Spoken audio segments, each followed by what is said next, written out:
as the cover tells us, we have to read X-Men 95 War Hunt because it's not a hoax and it's not a dream. In this issue, an X-Man dies. Without the man you go and play. We're gonna take on humanity.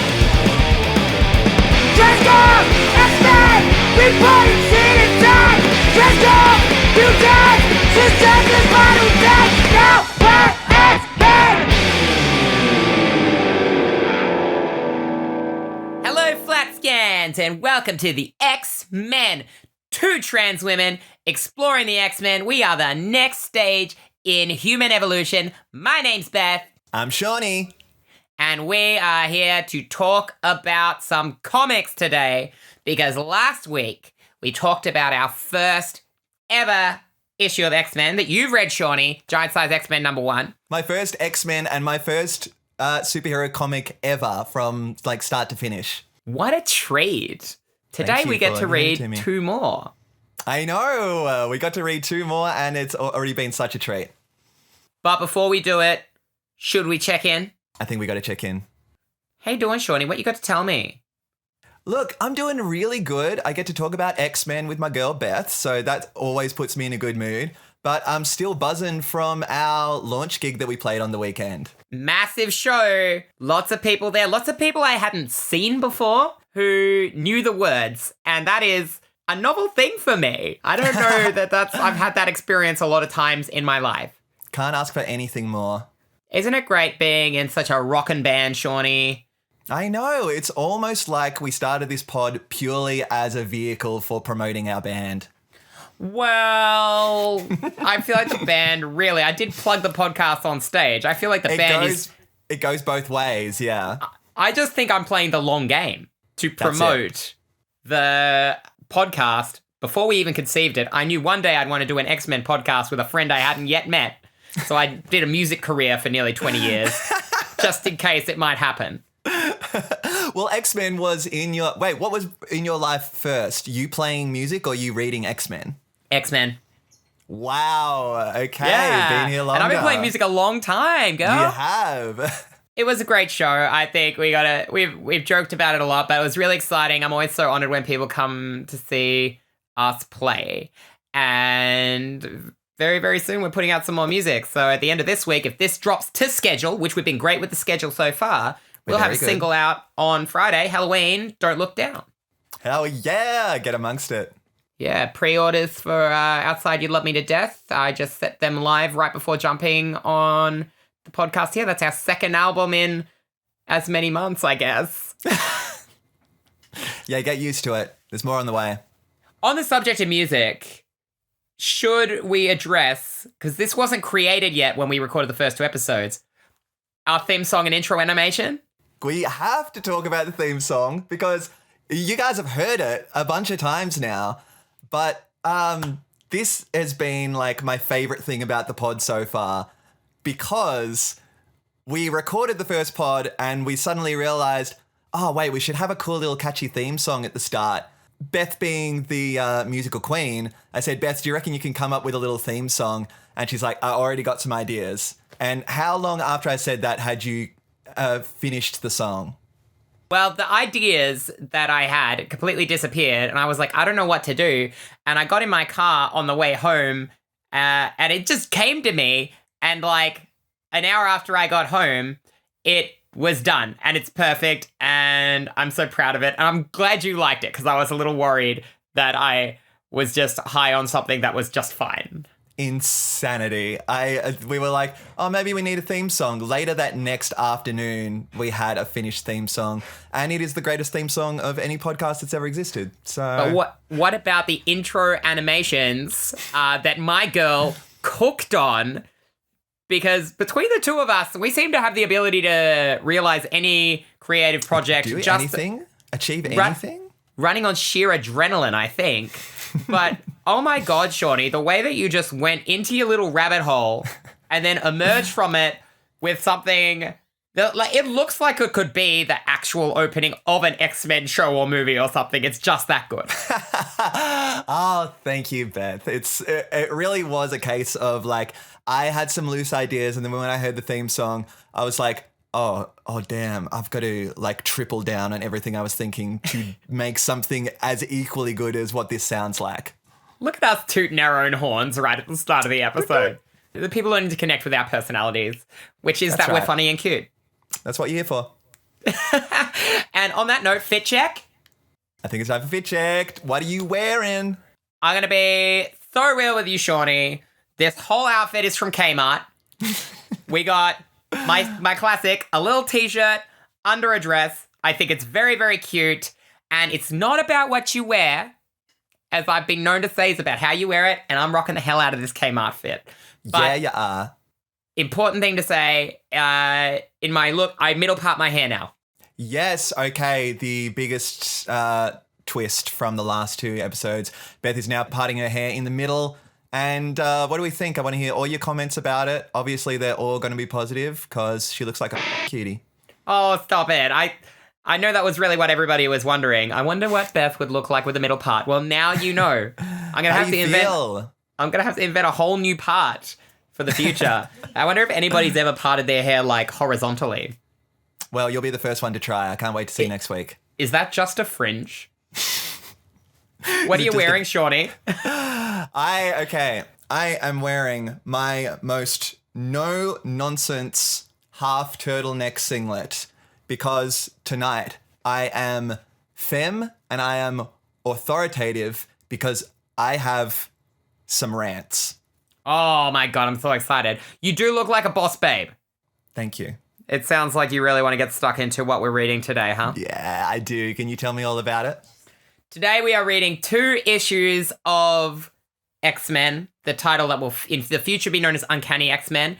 We are reading X-Men 94 and 95, and these 2 issues pick up right where Giant Size X-Men left off, but with one very big important difference, and that is Len Wein, who wrote Giant Size X-Men and had the intentions of continuing to write the X-Men, could no longer write the X-Men, too busy, went off to do other projects, and instead it was handed over to a young up-and-comer named Chris Claremont with no big credits to his name. So we're going to read 2 issues plotted by Len Wein, but written and scripted by Chris Claremont, still with Dave Cockrum on pencils.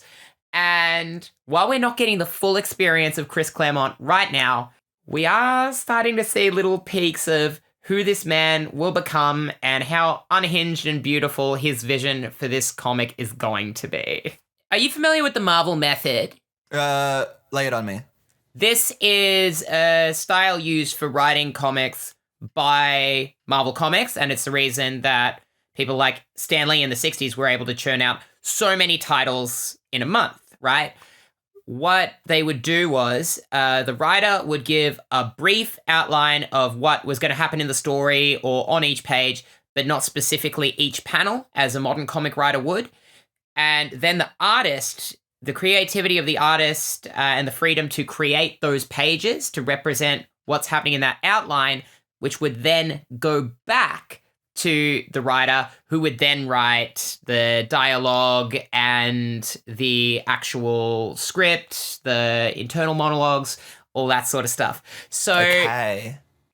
I would say when we hear that these issues are plotted by Len Wein, is he probably created that initial outline, handed the outline to Dave Cockrum, who then created the artwork for it, and then it came back to Chris Claremont, who wrote in the actual text of these comics.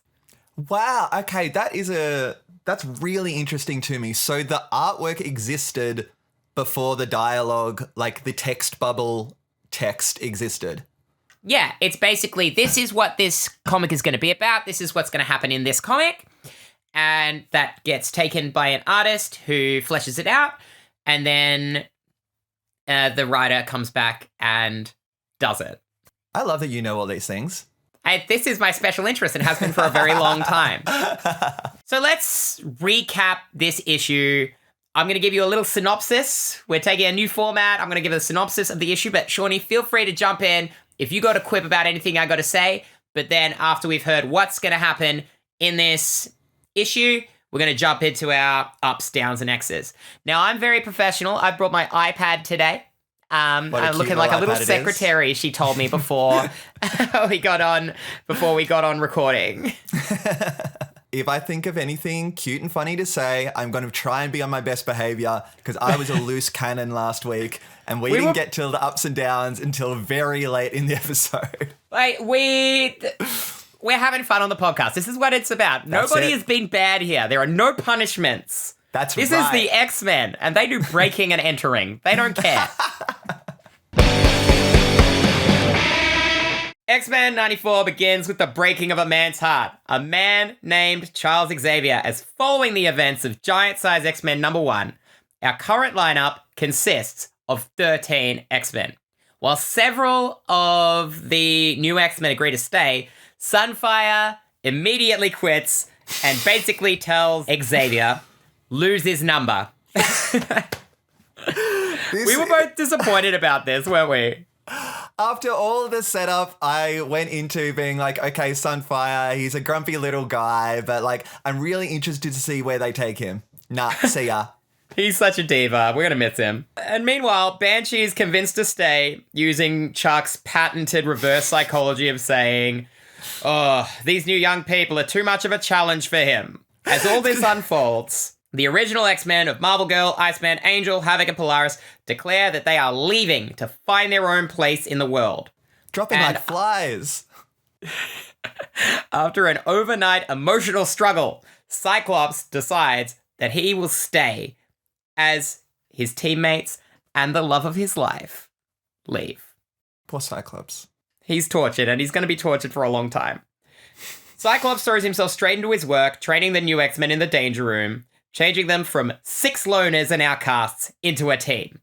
Meanwhile, in the Colorado Rocky Mountains at NORAD, the North American Air Defense Command, a portal rips open in time and space, and the base is laid siege by a team called the Ani-Men. That's like animal men. It's good. Yes, the Animorphs are here. This is a trans podcast. The Animorphs are going to come up. They claim the facility in the name of their master, who is a recurring Marvel villain of little notoriety, Cat Nefaria, who, in a very Dr. Evil-esque scheme, uses the base's nuclear weapons to hold the world to ransom, allowing each country to pay a ransom that is determined by that country's ability to pay. How very noble of him. He is an insane villain, but he has sensible economics. A call comes to the X-Mansion from the former X-Man, Beast, who is now an Avenger. And that's why we haven't seen Beast yet. Little aside, this isn't in my notes, but I'm trying to behave. Beast, as we see him, Blue Furry Beast, isn't what Beast looked like in the original run of X-Men. Beast was just a big burly guy with acrobatic powers, right? And it's actually a little one-off story in a comic. I can't remember exactly which comic. Amazing Fantasy of something of that ilk, where he like drinks a formula to disguise himself and loses track of time before he drinks the reverse formula and becomes blue and hairy. It's really silly. But after that, he's recruited to the Avengers. He got his iconic look essentially off screen. On screen in something nobody watches. It's like, you know, if you live in Melbourne and there's this very special episode on Channel 31. That's a niche reference for all the people out there who liked watching chart-busting 80s in the 2000s like I did. Didn't we all? Oh, Beth, get back on track. So Beast calls. He's now an Avenger. He's asking the X-Men to deal with this issue in the Avengers' place. He asks, what happened to the X-Men upon seeing the new team? To which Chuck replies, these are the X-Men. So the newly formed team leaves for the NORAD base, where they're greeted by General Fredericks, who declares that he doesn't trust the muties. But right now, he has no choice. Funny little thing to mention here too, we have seen General Fredericks previously in an early issue of X-Men, and he had no beef with the mutants back then. What's This happened is since new. then? This is an off-screen attitude change. But we don't count 60s X-Men. It's a whole new world out there. All new, all different. Count Nefaria has unknowingly armed the Doomsmith system, a doomsday protocol which will unleash all the base's weapons in 52 minutes. Nefaria aims missiles at the X-Men's Blackbird jet, which is now called the Blackbird. It was being called the Stratojet in the giant-size X-Men, which they avoid by ejecting another smaller jet in a real Thunderbirds-type move. Or as Exhibit would say, we put a jet inside your jet so you can jet while you jet. I'm showing my age on these jokes, but that's okay. Nefaria then uses the base's sonic disruptors to disintegrate the jet, I think, leaving the X-Men falling to certain death. Oh no, what a cliffhanger. Before we get into the ups, downs, and X's, did you like the issue? I really liked this issue.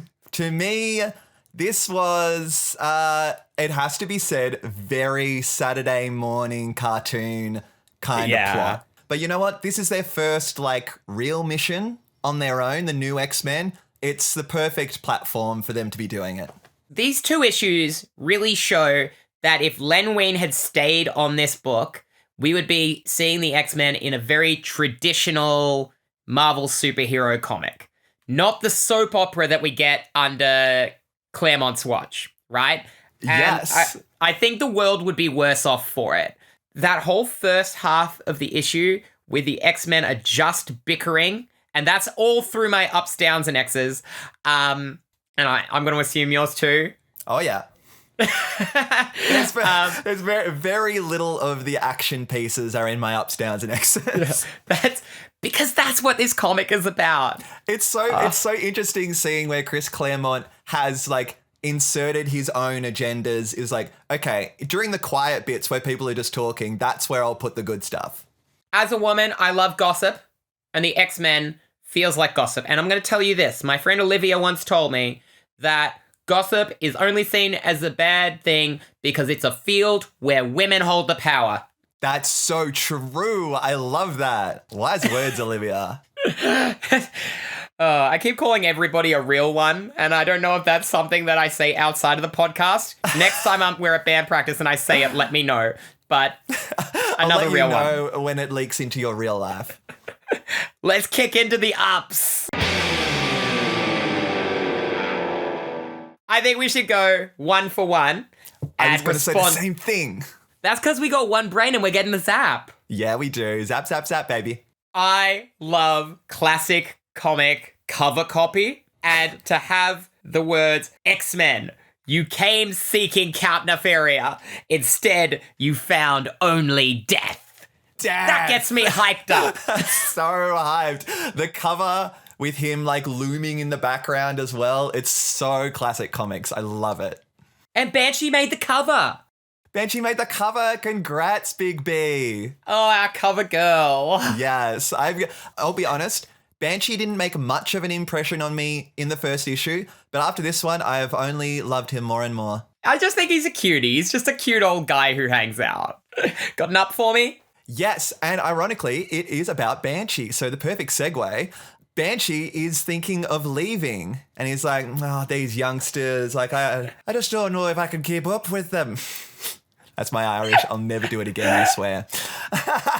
Cyclops tells Banshee if he stays, he would be amongst friends and he'd belong. He wouldn't have to run anymore. And we are already touching on that found family element that is so important to queer people.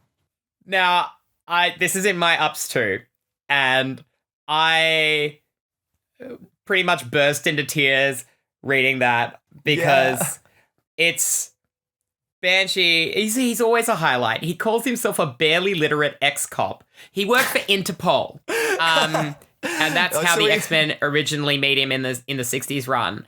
And he just doesn't have a home or a family of his own. When Cyclops tells him he wouldn't have to run anymore and he'd belong, Banshee's responsive, it'd be nice to belong. Oh, chills. That's it. And that's That is exactly the sentiment that we're pushing with this pod, that we're trying to highlight, because it is clearly what this franchise is all about. And this brings me to my last up, which is Claremontian prose. Tell me all about it. Chris Claremont is the kind of person who could say something in one sentence, but chooses to say it in 5 instead. So he writes like he's writing a soap opera or a romance novel, and that's what I really love about him. Before I get into this, the other X-Men have all decided they're leaving. Did no one tell Scott? Did his own girlfriend not tell him? They are walking out. They are dressed in their civilian clothes. They're ready to go. He's just hanging out like, okay, bye. He takes overnight to think about it. Poor Cyclops during this moment. He can't leave to become a civilian because he is clocky. He can't just go out there. X-Man who can't hide who he is. Oh my God, I love our little drama king in this moment, because he laments that if he goes out there, someone may be killed by his eyes. My eyes! My cursed mutant energy blasting eyes! That's something I really love about the X-Men, is that there are these flawed characters who can't find their place in the real world, and that's why they have their place in the X-Men. It's not a perfect metaphor. If Cyclops puts on a pair of cool sunglasses, he passes for human, right? As we see in the movies. But for the sake of discussion, you're going to see it plenty in the comics too.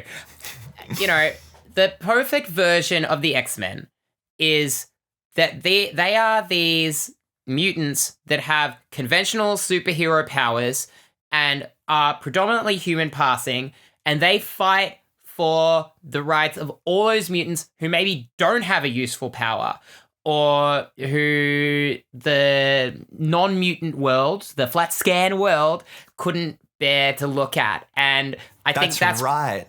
That's what we're coming at with Cyclops here, feeling like he can't join the real world. But overnight, in some brilliant Claremontian prose, I've written down the whole quote. The anguished, desperate cry rings hollow in the stillness, and if anyone hears it, they give no sign, for the mansion is quiet till morning, when old friends gather to say goodbye. That is some Claremontian prose. Dramatic! It's what we're here for. And this is going to be really funny later on when I talk about it, but that sentence paired with the story, those things may be at odds with each other. Oh, do you have any other ups for me? We're training in the danger room, which, how can you not love the danger room? John Proudstar has a moment of recklessness that leads with him getting in a heated argument with Cyclops, after which he snaps at Storm and says, "What's the matter, lady? It bother you to work with a loser?" He's having a little self-deprecating moment. To which Storm responds, "I see no loser in this room. I see only a man." So context check. Did our queen just scorch the earth with an anti-man burn? I have this I don't know if it's in my downs or my extras, but there's a lot of stuff about Thunderbird's characterization that actually reading this initial issue I didn't love, but in that particular scene, all we've seen from Thunderbird is aggression, but we get one little thought balloon, don't we? Balloon. That's right. In that thought balloon, he thinks to himself, "Way to go, hotshot. Looks like you've blown another chance for yourself. Maybe the last one." So this tough exterior that he puts on is to compensate for the fact that he feels like a failure. And we see a rare moment of insecurity. My feelings on this are evolving through the story. And do you think that in that moment, because it comes right after the thought balloon, when he says, "Bother you to be working with a loser," out loud, is he calling himself the loser, or is he calling Scott the loser? See, that's interesting, because I assumed that he was like, "You just think I'm a loser, don't you, Storm?" And in his head, he's like, "Yeah, because I feel like a loser." But he's trying to play it off to project it onto somebody else. Do you think outwardly he would self-deprecate, or he would only self-deprecate internally? I think it would be internally. Yeah. Like, you could be right, though. It's unclear, right? Because we've both taken different angles on this whole thing. But I've got more to say about Thunderbird's characterization. Great. So I have one more up, and that is Count Nefaria, our mustache-twirling Saturday morning cartoon villain. This dude is rocking a monocle while lighting up a thin cigar in every single scene. He's got the huge collar and the little ruffles. He's cheesy as hell, but damn it, I love a queer-coded flamboyant villain. This is just a villain that we're not going to see him or this archetype stay around for very long, except for maybe when the X-Men eventually meet Dracula, which happens. Kill me now. Oh my god. Within the next 10 episodes, we will have met Dracula. But like I say, he's a villain of little notoriety, and he's going to pop up after this in the Avengers again, and his legacy in facing off with the X-Men isn't much, but I see this as Len Wein trying to tie the X-Men to the greater Marvel universe, because he's really, like, I think an Avengers villain predominantly. Okay, well, he's making up for it because he is chewing the scenery. Are we ready for some downs? Let's get into it. Charles immediately misgenders Krakoa, calling him him. Calling them That's him. Right. Now I've misgendered Krakoa. Have it being a bad influence on you. Oh, no. Poor Krakoa out there in space, weeping. They are going to be so mad when they come back to Earth. Yes, they are. Sunfire, total diva, gone and wasted. After his little hissy fit in the first issue where he's like, I'm not coming, and then immediately arrives. Him immediately storming out and saying, if you need help again, don't call on Sunfire. For he will refuse. He even makes a big exit. I love Sunfire. How do you feel about him? Okay, so this was going to be in one of my X's because I find it so baffling that Sunfire was in the first issue to begin with. I assume they weren't thinking that far ahead that he was going to leave immediately, whether they couldn't handle doing a bit of cultural research to have a Japanese character in the team. Whatever the case, he's just out of there immediately as if he was never here to begin with.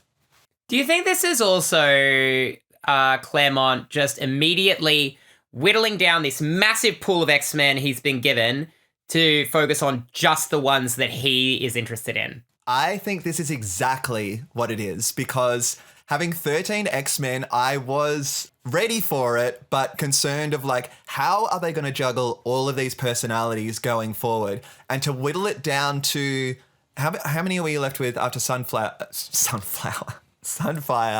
it Sunflower's 5 or a great 6? name. We should copyright that, trademark that right now.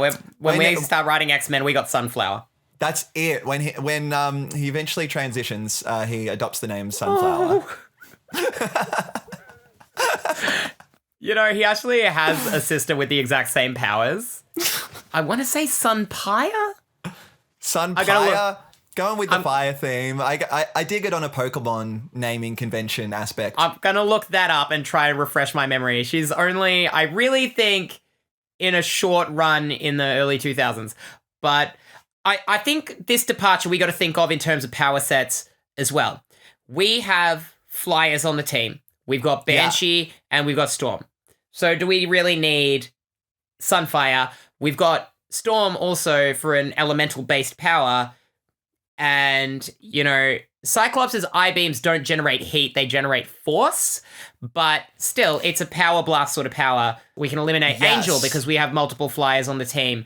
We can eliminate Iceman because we have multiple elemental powers on the team. So we're streaming it down so we have a group of X-Men with different powers. And maybe that's part of it. Complementary powers. I think that's exactly right. Because as we will learn, don't want to spoil anything for the next issue, but you watch yourself, girl. flyers are going to be very important, and only having 2 on the team is going to affect things. Okay, not what I thought you were getting at, but good. You got it down for me? Yeah, and listen, this flies against everything I said for my ups, but that is my modus operandi for tonight because as much of a big Count Nefaria fan I am for what he is, his whole plot is so silly and cookie cutter. All of his powers come from the plot convenience console at NORAD base, featuring such buttons as gas everyone in the base who isn't me, and laser that makes the X-Men's ship dissolve but keeps them alive. Considering the other beats that happen in these two issues that are genuinely compelling, his effect on the story is very two-dimensional. It's all plot contrivances to make this plot work, and I think it's just we're throwing the X-Men into a situation. The actual superhero plot is secondary to the fact we got a new team of X-Men, and that's what's interesting. And that's a right. positive thing. It's just the plot isn't any good. Sorry, Count Nefaria, I love you, but you ain't gripping me. Where's my boy? Where's Nightcrawler? Because he's underutilized in this issue. He gets one really good scene. Yes. Which is after Scott and John have their disagreement, have their big blowout argument and legs being burned with a laser in the danger room. Kurt goes in and really checks on Scott, and that's the characterization we're seeing for Kurt, that he cares about other people, and just another reason why he's our main character. He does. He knows when people are going through hard times because that's all he's had his life. Whereas Thunderbird has also had hard times his whole life. And he's just throwing it into nothing but aggression. And that one thought balloon I have so many thoughts about it, but I'm going to come back to him after 95. One more. Charles Xavier, king of negligence, allows Thunderbird on the jet despite literally just having his leg burned with a laser in the danger room. And he reprimanded Scott for that, for having his issues with Thunderbird. But no, we need all X-Men, all hands on deck. I hate Chuck. Xavier has a lot of... When a problem comes up, he just throws X-Men at it. He's also one little side thing I like, which is a new device in this issue, is that anytime Charles is not in the room but telepathically communicates with an X-Men, his floating head appears as a visual indicator. But there is a moment where two of the X-Men receive a little memo from him, and they both turn to look at the head, and thereby making me think, is there a real floating head that just appears when he wants to chime in? And every time Poochie's not on screen, everybody should be asking, where's Poochie? Where's Poochie? All right, time for X's, my favorite. Logan has no time for Jean explaining why the original X-Men are leaving. He declares, spare us the soap opera. And I don't want to be spared the soap opera. But the whole Scott, Jean, Logan love triangle doesn't really exist in the comics. Or not for a long time. Not till after we kind of see it appear in the cartoon in the 90s. But I just think it's a really funny moment that he's like, these children. And he's not a child. He's a grown man. We don't know that yet. We know nothing about Wolverine. This is why when Banshee is like, I better leave you young'uns and be moving on, I'm like, Wolverine's sitting over here in his late 40s at least, surely. We got no idea. We haven't seen him with the mask off. That's true. I mean, he canonically is hundreds of years old. We are going to have so many questions about Logan for so long. And that mystery is what makes him so engaging. And the more we learn about him, the less interesting he becomes. So this is the perfect era of Wolverine, especially as we start to get towards Dark Phoenix and stuff like that.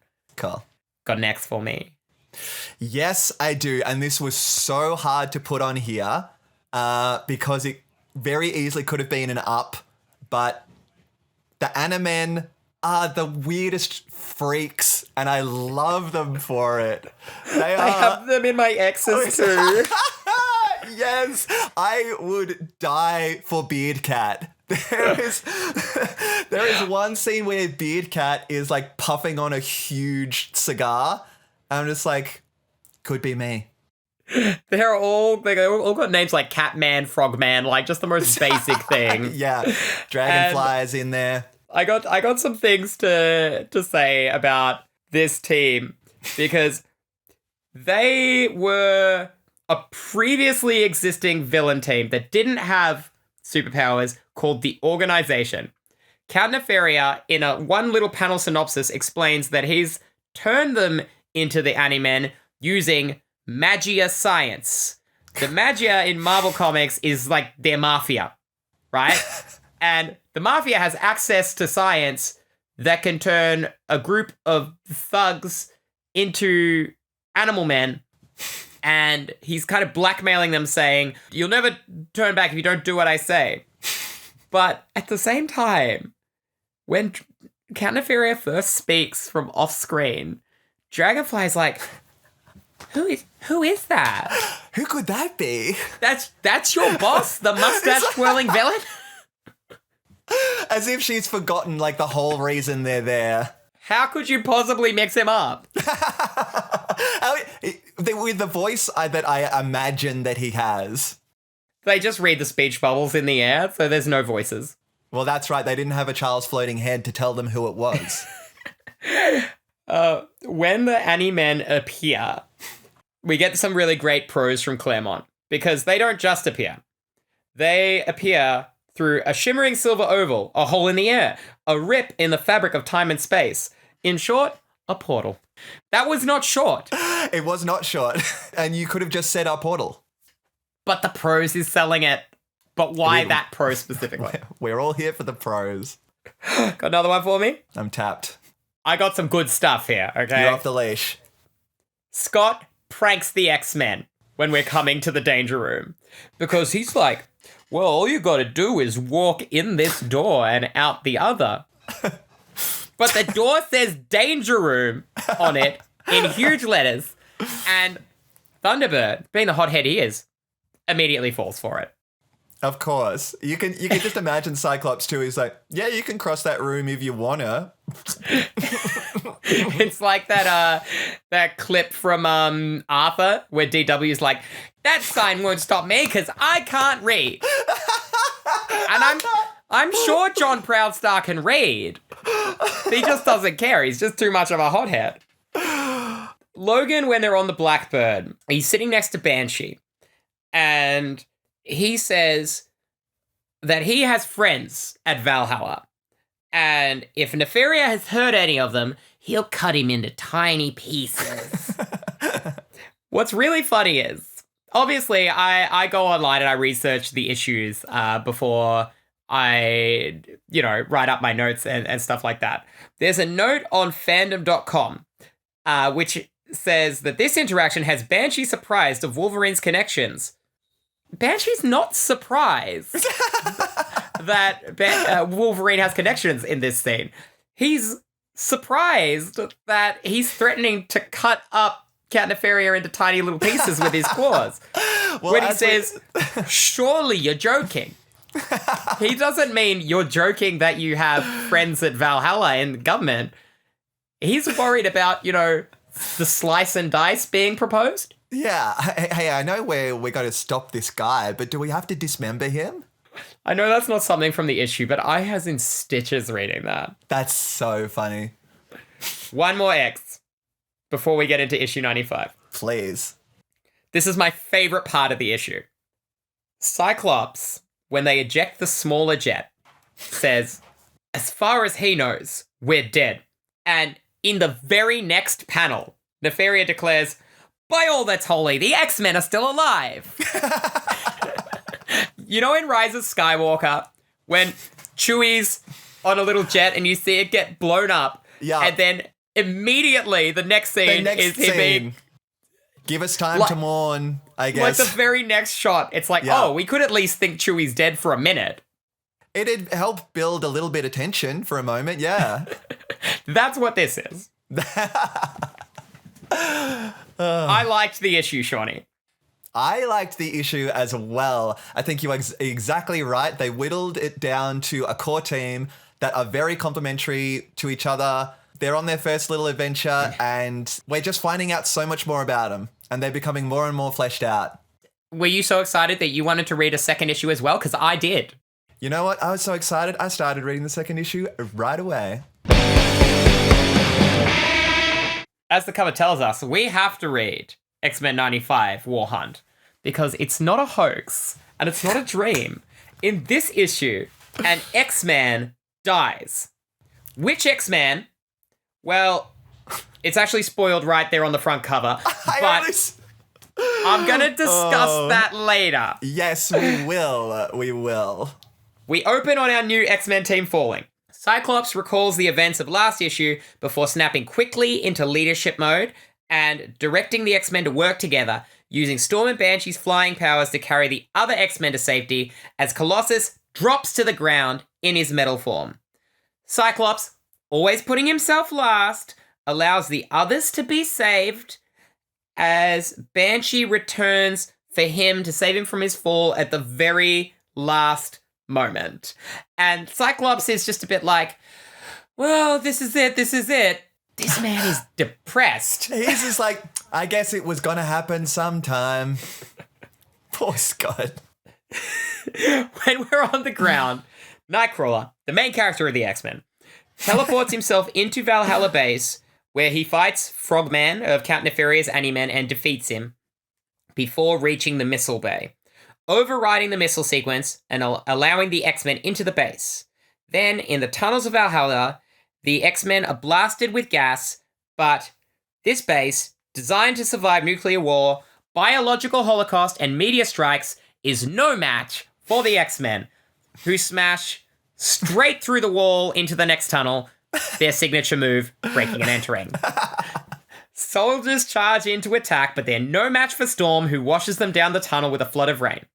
The X-Men are next faced by the Animen, who are no match for the new X-Men, who have been molded into a fighting unit by Cyclops in the Danger Room in the last issue. Thunderbird and Banshee are knocked unconscious in the scuffle, important later, while the rest of the X-Men head to find the Doomsmith system. When they reach the control room, Count Nefaria is gone, but not without arming the self-destruct circuit. Banshee and Thunderbird awake in the airplane hangar, seeing Nefaria heading for his escape. Thunderbird dives for his plane and latches onto the wing, taking off with the Count. In another Deus Ex Machina, Professor Xavier telepathically informs Cyclops that the Doomsmith system command relays were already destroyed in their battle with the Animen, and the system is already safe. But one of his X-Men isn't. Thunderbird is heading for certain death, attacking Nefaria's plane with his bare hands until it erupts in a burst of flames with his teammates watching.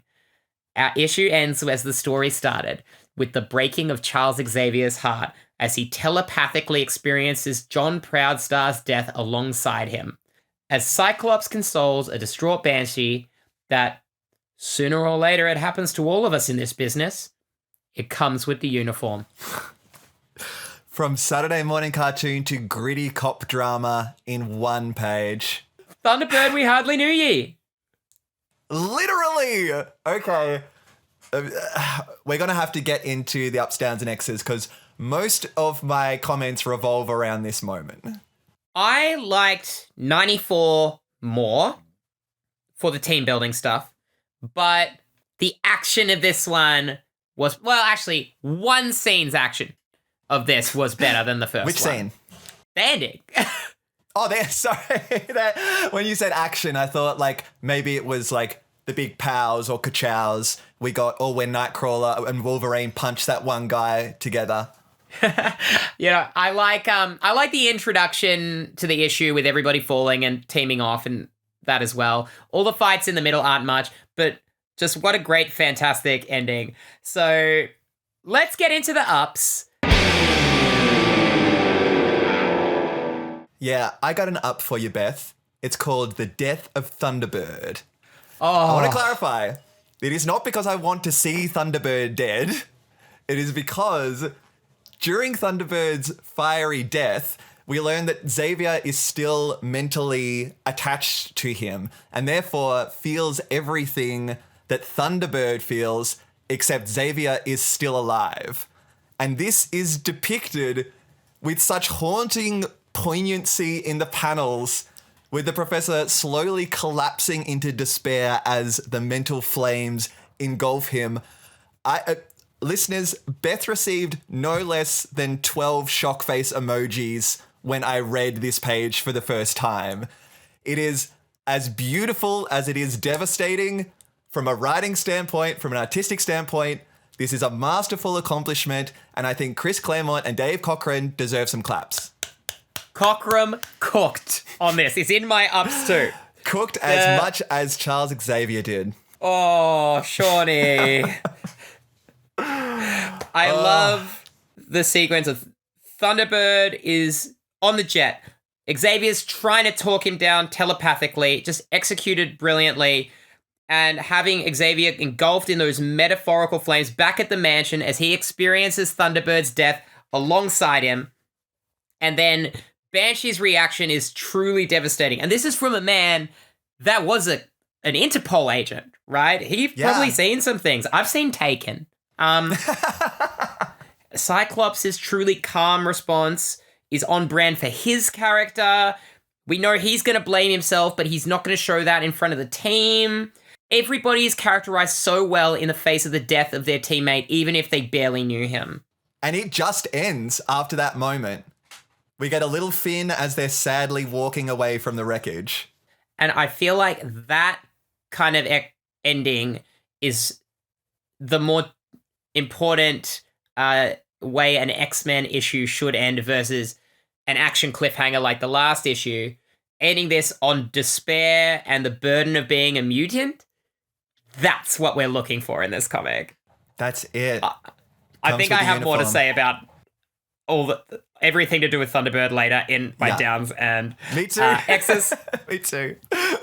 You got another up for me? Can I just rattle off a bunch of quick ones really fast? Because they're not ones worth being discussed. But jump in if you want to. All right. Again, great cover copy. Not a hoax. Not a dream. Even them saying that, I'm like, this is a comic. This is going to be like, it's going to be one of the Animen who counts as an X-Men or something like that. But no. Not in Chris Claremont's X-Men. His prose shines again because he opens this issue saying, these are the new X-Men and in a few seconds, they'll be dead. That is a hoax. But it's fun. Oh, it's so much fun. It's fun. Their love of smashing walls just kills me every time. And I like the way the X-Men even don't fully understand each other's powers yet. Because Banshee genuinely thinks Colossus has died when he drops to the ground saying, the lad's killed himself. And everyone's so worried about Colossus. I'm like, he's all right. He's just the dad to these young kids. Yeah. And Peter's only like 18. He's just a kid, really. He's 18? Oh, yeah. That one hasn't been said yet, but we're going to find that out later. He's the baby of the team. Has some city miles on his face. Cyclops doesn't know the limits of Kurt's teleportation either. So this up is that we're meeting this new team and learning about their powers in real time as the X-Men are. And it's giving us these great moments of teamwork along the way, like saving each other from falling to the ground. Colossus is a bullet shield and leaves an opening for Storm to wash the soldiers away with the flood. Yeah. They're on their toes. They're getting to know each other. But Cyclops has taken that time in the danger room to take these people who don't even fully know what each other can do yet and able to make them work as a unit. And that's a really great depiction of Cyclops' skills as a leader and why he was the character to keep on this team. The only sane man in the asylum. True, yes. Yes, I really loved that. Because I did like the little sprinkle of like power introduction and sort of teamwork that was in the last issue, but it really is display on here to a way better level. Maybe I did like this issue more. I'm going to have to think about it more as we go. Any more ups? Oh, yeah. Oh, yeah. Oh, yeah. Listen, Dave Cochran, I'm sorry if I offended you with my canyon mouth gag last episode, because not only does this cover rule, the issue 94, the cover rules, this one is so good. In general, all the art in these two issues feels like it's stepped up a notch from the very first one that we read. I want to point out here too that anytime I critique art in these comics, it is with the awareness that human anatomy is so hard to draw. This art is definitely at a level that I myself would not be able to accomplish. I'm only ever making comparisons because I know where the X-Men aesthetic goes in later years and how much those future artists are cooking, that I can't help but compare it here. But I'm really loving the art in these two issues, especially. He's just going to keep getting better and better too. Like you'll see his style evolve. And I really love, I prefer this art style for the X-Men. Maybe not it's not perfectly formed in these issues, but as we get towards the end of the 70s and into the 80s, I far prefer that to the, hyper masculine and bikini girls kind of aesthetic to the 90s. Although I love Jim Lee's costumes. Okay, we got years to go. We're going to be doing this wait. podcast for years before we hit Jim Lee. I can't wait to memorize every single X-Men artist.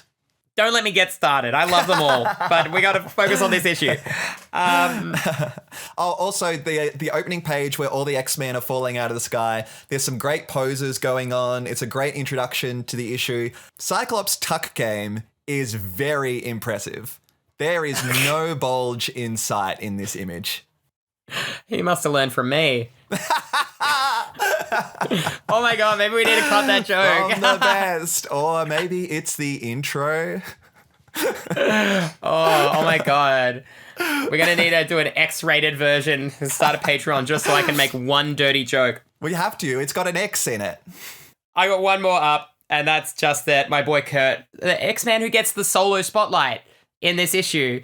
And because how nice. He's the one who infiltrates the base. Yes. We get to see what he can do. They explain his teleportation powers. Although later it becomes more of a thing that he has to see where he's teleporting, and this time he just teleports straight into the base. But I don't know if that's just a movie thing or it comes from the movie. We'll find out later. But we get to see his acrobatic skills in the base. He is his on life full in display. the circus. That's it. I really love the little spotlight that he gets here. And I love that it starts off with, I'm a real just little nerd for limitations around superpowers, I think are the most interesting things about them. So when they're falling and Cyclops is like, just teleport to the ground, you'll be fine. And Nightcrawler's like, yeah, if I teleport to the ground, I'm still going to be hitting the same velocity as when I disappeared from the first place. So I'm going to smash into the ground. Offering a lot more scientific explanation than Count Nefaria gets at his NORAD console desk. But, that's... he also fights Frogman. Frogman's like, don't call me Mr. Frog. And he's like, yeah, whatever, Mr. Frog. I got something to say about that. I'm going to jump into one of my X's. Okay. Kurt says, Herr Frosch, which is German for Mr. Frog, and Herr Frog... He says one hair frog. Within one panel of each other. Who proofread this? I know. I was like, is he... did he do this on purpose? Or is this a proofreading mistake? It might just be a we don't care mistake. That's it. But like, I too care. much repetition. Because free my boy. Any more ups? That's it for me. Yeah, I got a down for you, Beth. It's called The Death of Thunderbird. Oh, no! Yes, I will fangirl all day long about how this is depicted on the page. But how dare you lure me into a false sense of security thinking this is going to be a Saturday morning kids show and then out of nowhere punch me in the gut. We started this thing with Nefario the gay wizard and his polycule of furries holding the world at ransom. And we're suddenly ending it with the fiery death of a main character on the last page. And I'm obviously leaning into drama because I think this ending is depicted so well and I love it so much. But the tonal whiplash I got from this It really isn't a down, but it made me feel down. As much as I think it's a shame to lose John, because we spend so much time with him and get to know his personality, one of the best across these 3 issues. They really make me care about him. Them setting me up like that and making me think he's going to be a major player and then killing him shows this isn't your mama's X-Men, right? This no. is showing you anything could happen. From a team building standpoint, Thunderbird makes sense to go. Like I said the last episode, it's not clear what his powers are, right? He's a bit fast, he's a bit strong. But Colossus is strong. Wolverine is strong. Nightcrawler has agility. Banshee can go fast with his sonic scream. There's not really a position in the team that's open for Thunderbird or that he gives us. It is a shame to waste his character and to, eliminate that representation of his people, but the representation wasn't good. And this is anyway. Do you think there was an element of this where, like Sunfire, they had a character who was of a different race with a cultural background that they couldn't necessarily, or chose not to put the research into applying, and therefore was easier to be killed off? Girlfriend, too much credit. I think Claremont just didn't like him. As much as I do appreciate the gravity this death has, there was no reason for him to die in that specific way. Banshee is literally screaming at him to get off the plane. He can blast the jet. He could take this down. It'll be fine. John Proudstar, for his own hubris, has to do it himself and die in the process. I'm going to get stuck into this in John's obituary. All right. I'm going to behave myself. Yeah. John's death is spoiled on the cover of not just this issue, but the previous issue. Because in the top left-hand corner of the comic, we have the faces of the current roster of X-Men there, just their faces. John's on neither cover. Surely you could draw one with him in there and replace it for issue 96. Eagle-eyed viewers. And this is like the issue 94, you could be excused almost because Sunfire is also not on there, even though as far as we're aware as the comic buying public, we would be expecting Sunfire and John Proudstar to both be in it. The fact that he's not in issue 95 and there is huge text saying one X-Men will die, I wonder who it will be. Who would think it would be John Proudstar? Count Nefaria as a villain, pointless. We barely see him. Pointless. He's hardly on screen. He dips, right? We don't know if he has powers or not. We don't know what he does. At this point, he doesn't. He's got the magic desk. desk. Know that. We don't know how he's converted the Ani-Men with magic of science. We don't know if they're going to be freed. And I'm going to spoil this for you because this is not an Avengers podcast. He's going to turn up alive and well in the Avengers very, very soon. No! No! John died for nothing. For nothing! Oh, God. Poor Johnny. Why were the soldiers attacking the X-Men? They're not on Nefarious' side. Why are these NORAD soldiers attacking the X-Men in the tunnels? Okay, so they do mention that because they're attacking them, and then I think Banshee or someone says, like, it's not their fault. They're not in their right mind. We find out later that Dragonfly has hypnotizing powers. Oh. I then took that to mean she's hypnotized the soldiers. And how would Banshee know that? How would Banshee know that? How would Beth know that? You know what? Beth's media literacy at an all-time low. Now, I don't know. This could be an X. This could be a down. The ending is so rushed. We don't see the X-Men actually do anything to disarm the Doomsmith system. But I guess this isn't that kind of comic. We're making more space for fighting and feelings.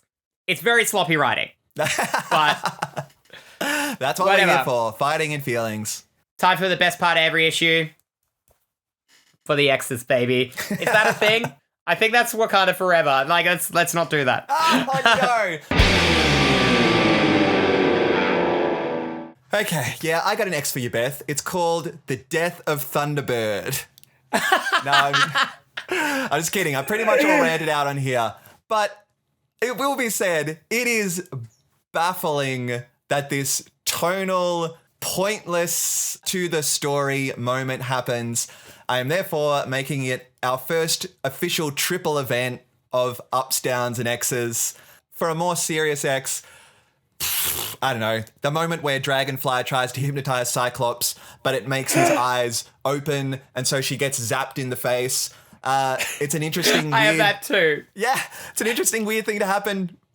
Ultimately pointless. Probably could have saved yourself a few panels by just leaving it out. I don't know. I think it's really funny. This is why I put this stuff in an X, not a down, because it's like weirdly I'm using X-Men stuff. That's right. And that's why this category exists. There's no point to this battle in the Animen, with the Animen. It comes out of nowhere. And immediately after the soldiers are gone, punch each other around for a few panels. And then Dragonfly tries to hypnotize Cyclops. He opens his eyes and his visor automatically releases the optic blast, shooting her off to God knows where. In Chris Claremont's writing, this is a multicultural team. So we're going to hear Herr, we're going to hear Mein Freund, we're going to hear Tovarish, we're going to hear Laddie. Russian written in Russian. That is a strange one because you're not going to see that a lot. Not that I remember. We're going to see him say Russian phrases like Tovarish a lot. Yeah. But I can't think of a lot of like Russian phrases written in Russian that we see. I think it's great. Like I like that characterization. Even if it ages poorly to read now, yes. It's him trying to show us the differences between these characters. Yeah, that's it. Banshee gives us some absolute gems. I'm not doing an accent. Laddie, did you really think I'd let a fine broth of a boy such as yourself get splattered all over that cold, cold mountain? Oh my God. Okay, so Banshee laying out one of the most queer phrases I've ever heard. Foin broth of a boy. Broth of a boy. I don't know. I don't know if Kneecap have used that one, so I haven't heard it. Banshee is an ex-cop. I would officially like to change the acronym from ACAB to ABAC, which is all Banshees are cool. I disagree with the sentiment except for liking Banshee. The acronym's fine as it is. But Banshee left the force, so he's fine. Exactly. That was, that was initially in a down for me learning that Banshee was an ex-cop. But the X, and isn't the X why are we here in the first place? eX-cop, eX-Men, baby. He knew. One of us.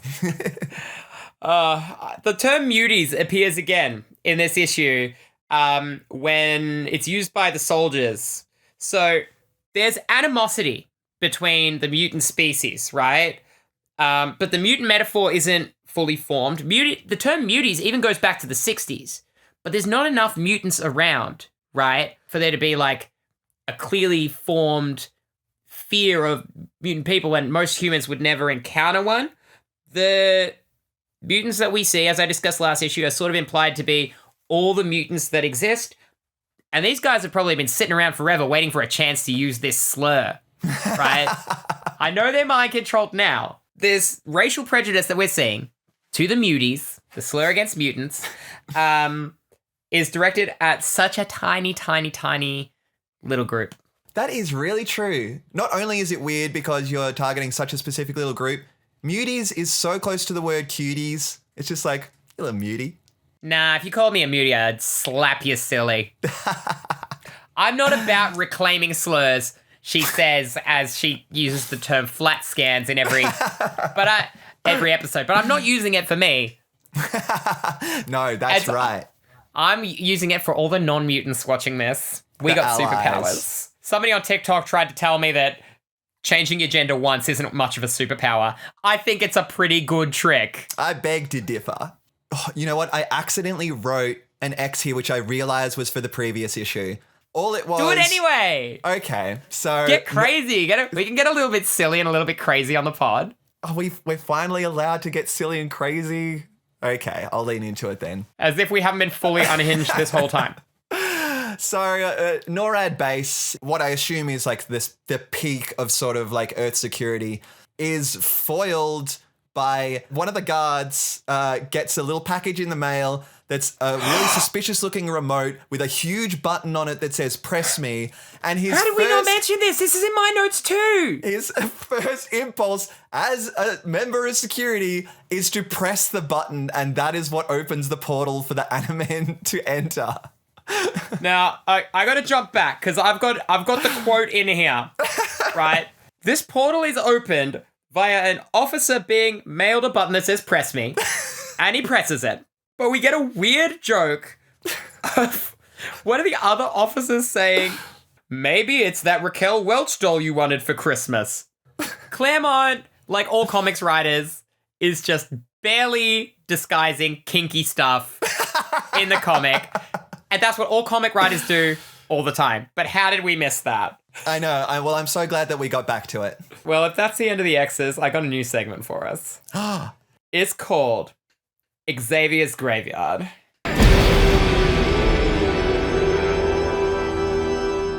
In this segment, we are going to mourn the ones we lost. And it's going to happen a lot, Seanny, because this is Claremont's X-Men. And they used to say, nobody stays dead in comics except Uncle Ben, Bucky, and Jason Todd.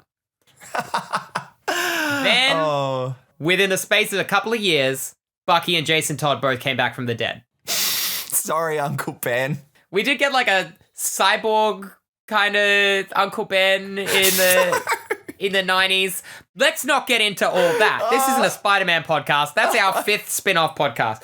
Xavier's Graveyard. Let's do it. The first time I read this, Seanny, John's death seemed random and pointless to me and a waste of a character. And we can see this as Claremont whittling down a massive team into the characters that he finds interesting to write. But the moment that changed this all for me on this reading is that one thought balloon in issue 94. That's it. Where he thinks he's blown his chance, his last chance. This man is depressed. He has cripplingly low self-worth, and he lashes out at everyone else as a result. Regardless of whether he is actually right or not, John sees this attack on Nefarious Plane as his last chance to do something heroic. And even if it's misinformed, it's important to him. It explains why he's so determined to prove himself as a warrior of the Apache, right? Even as he dies, he blames everyone else out loud. But we can assume, internally, John is blaming himself, and this is his one last chance of making good. So, rest in peace, John Proudstar, Thunderbird. I think we should take this moment of silence to remember some of the past times that we had with this character. John Proudstar is an X-Men now, whether he likes it or not. I dig the black and red. The fringing, I don't know how to feel about. But we get one little thought balloon. The little thought balloon, that's right. Thunderbird, we hardly knew ye. Literally!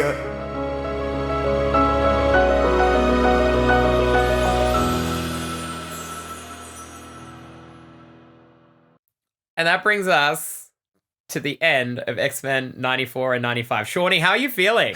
Your first experience with Claremont. I am exhausted in a good way. I feel like this was a long episode. We had a lot to say. Yeah, and we were covering 2 issues, which is fair. I am immediately struck by Chris Claremont's presence within these comics. I know you've talked about him so fondly in the past, and I can absolutely see why. And he's still on the leash here. He's just going to get further and further off doing his own thing, and we love him for it. He's like the auteur of the X-Men. Obviously, there's that working relationship with the artists, which they really don't get enough credit for. This is his world now. Nobody cared about the X-Men at Marvel. That's why they didn't really mind handing this off to a newish writer with no real experience writing something, nobody thought the X-Men was going to be a hit. This is going to be the biggest selling comic at Marvel for decades. Really? X-Men is the biggest selling one? For all through the 80s and through the early 90s, this is going to move all the units for Marvel. So, and it's Claremont we have to thank for that. Wow. This is a true testament to when you have a project, throw it to someone, sort of ditch the supervision because you don't really care about it and let that person put their passion into it. That's where you get the best stuff. We're going to let him cook, and cook he shall. Cook, baby, cook. Next episode, we are going to be reading 2 more issues of the X-Men. We are going to be reading X-Men 96 and 97 and dealing with the emotional fallout of John Proudstar's death, but in classic X-Men fashion, which means it's going to get unhinged real quick. I'm surprised to learn that they are going to address that he died at all. Briefly. Just a little smack roll. Just a little self-hating Cyclops. You know how it is. Oh, Cyclops. I am falling more in love with Cyclops as it goes. You are going to love him. You know, it's like I said last time as well. When you watch that show as a kid, he seems like the least fun guy in the world. Yeah. As you grow up, you're like, I get him now. Yes. I've dealt with a lot of people and I feel you, Slim. He's bearing the weight of the world on his shoulders while everyone just wants to quip. And that's a wrap on X-Men issue 2. Thank you, Flatscans. We are the X-Men, the next stage in human evolution. 2 trans women exploring the X-Men, and we'll catch you next week for more fun and games, emotions, and just purely unhinged X-Men behavior. We love you. Mwah. Mwah. All right, ready? 3, 2, 1, go. Did we do a go before? Yeah, we had the go in there to avoid confusion, but I see now it is only creating more confusion. Okay, 3, 2, 1, go clap. I thought we could get away with one episode with the outro not being about the clap, but it will not be this one.